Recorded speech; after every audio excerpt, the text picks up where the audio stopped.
So, Davinci Resolve has just put out a public beta of version 21 of their video editing software. And uh, usually I don't go with betas, but they added photo editing. And so I figured I needed to take a look at that just to see like how it works and whether it's any good. Now, if you've never heard of Davinci Resolve, it's a video editing software. It's what I use to edit all my videos, and it works across most platforms. It works on Windows, works on Mac, and they have a native Linux version, so that's one of the reasons I use it.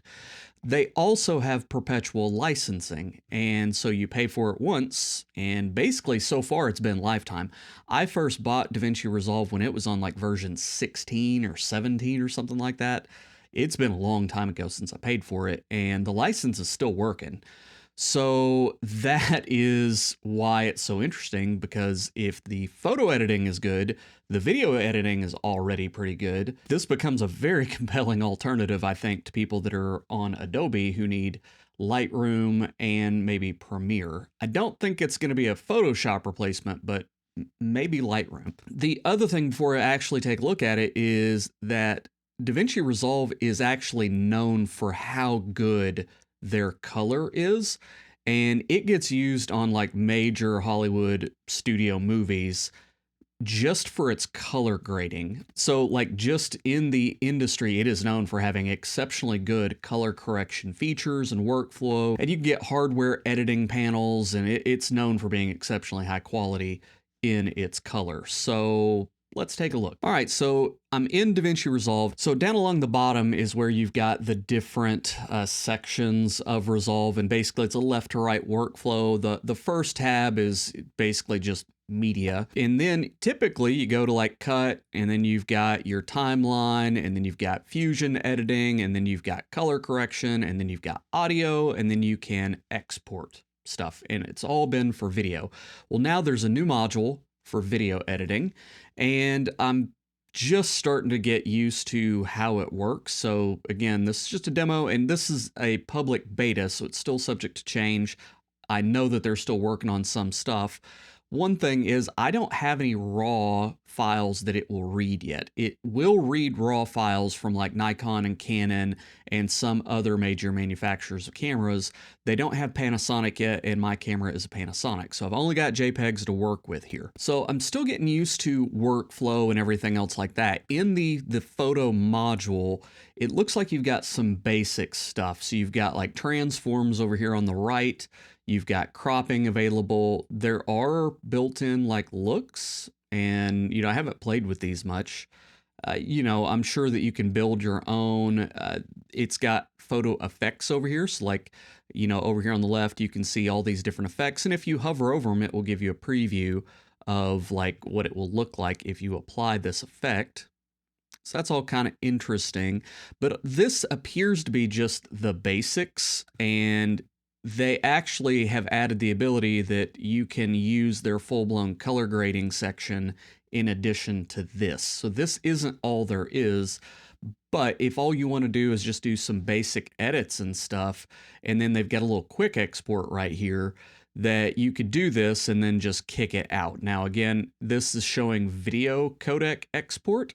I don't know. I don't know how this works. Again, I haven't messed with this enough to get the workflow down, and it is a little different. But they do have good kind of basic controls. So, you can tweak contrast, and they've got good resets. Everything is supposed to be non-destructive, so you can always reverse stuff.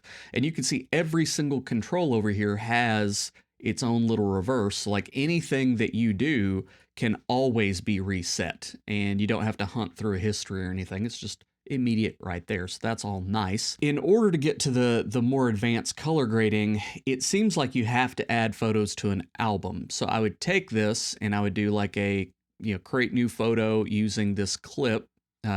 Create new album. And so let's just do a, I don't know, let's just leave it photo album 1. Now that it's in the album, I can look at this throughout the other sections of Resolve. And that means that like right here is where the color grading comes in. And this is where it unlocks like kind of the crazy stuff that Resolve can do and apply that to a photo rather than just using it for videos. So this is the color grading section, and it's a node-based editor, which means you can always have like your base image, and then you add a node, like a corrector node here, and then you know, draw this connections. And so now anything that I do to this new node will be added on top of the prior node. You can, of course, come down here with your color wheels, and you've got lift, gain, gamma, offset, you know, kind of controls for this stuff. And again, it's all non-destructive. Whatever I do is only on this node, and if I delete the node, then all those corrections are gone.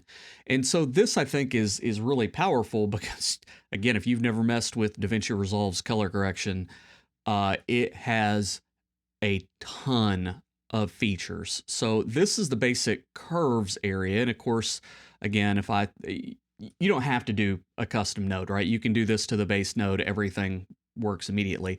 That's the beauty of the node based stuff, is you can just add another node, and then you can do all your edits on a node. And then if you have other photos, I've only got one photo in this thing, so let me go pick another one to add to the album. So I've added a second photo, and so one of the cool things about this is the way the workflow works here. If I've got multiple photos and I want to put the same edit on all of them, you just select the photo, and then on the one that has the edits already done, you just middle click on your mouse, and now you see that will pop up on this photo.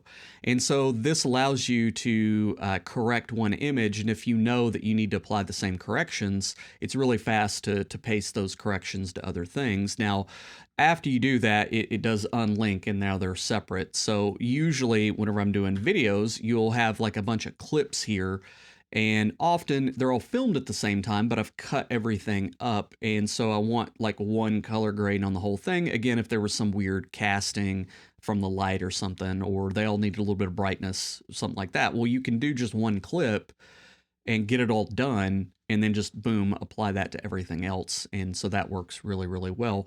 Now, whether or not that's going to be useful for a lot of photographers, I don't know, because I figure this might be quite a different workflow from Lightroom and things like that. I used to use Lightroom. It's been a long time ago. I was on like version 2 of Lightroom back before somewhere around CS4-ish era, before they moved to subscription, right? So I haven't used Lightroom in so long, I don't know what its workflow looks like now. However, in addition to stuff like, okay, yeah, you can do curves and things like that, of course.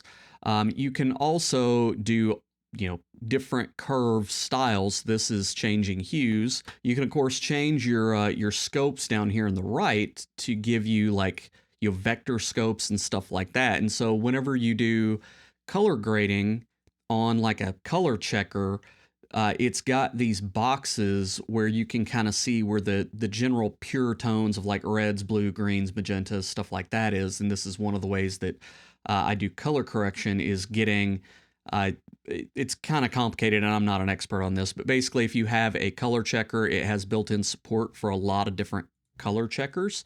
And basically you can highlight one row with the primary colors on it, and this vector scope will show those as like dots almost on it, and you can try to arrange those rays to go in the right spot with these different little curve elements down here.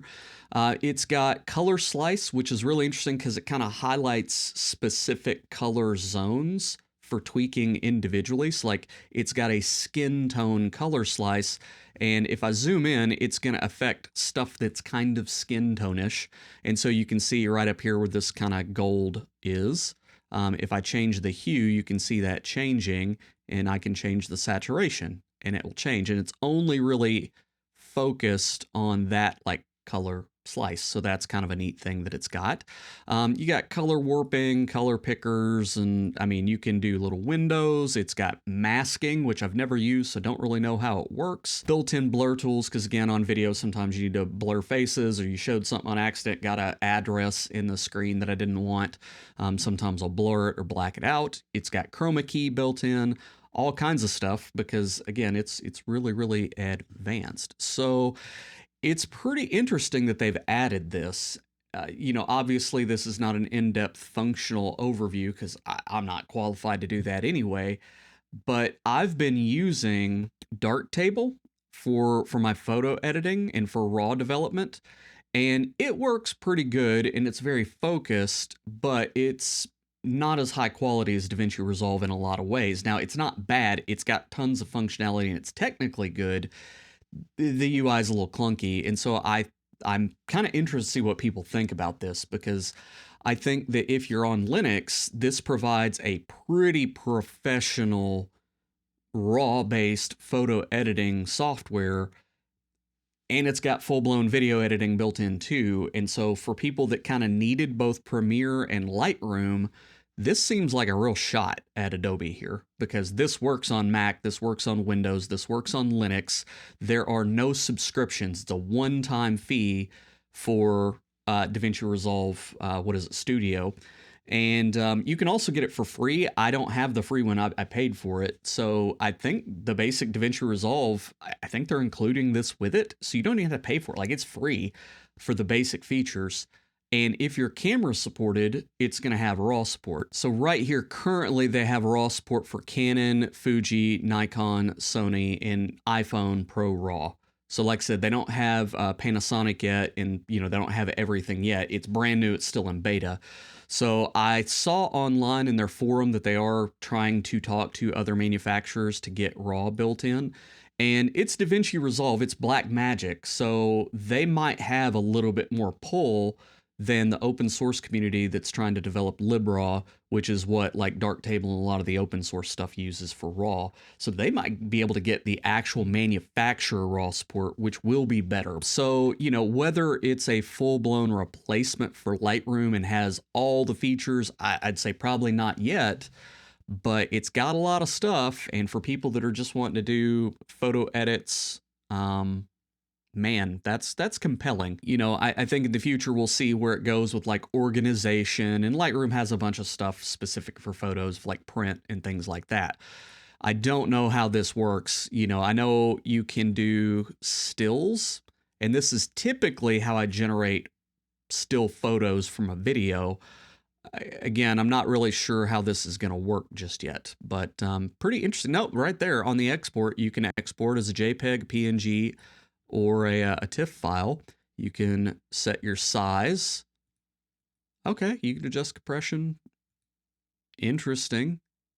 So yeah, it does have photo-specific exports, although not super advanced or anything yet. But again, we'll see where this goes. It's again, beta, it's the first release. So really kind of exciting for me, because this is just a free tool that I get and I don't have to pay anything for it. And yeah, pretty neat. So anyway, let me know what you think. I think it's pretty cool.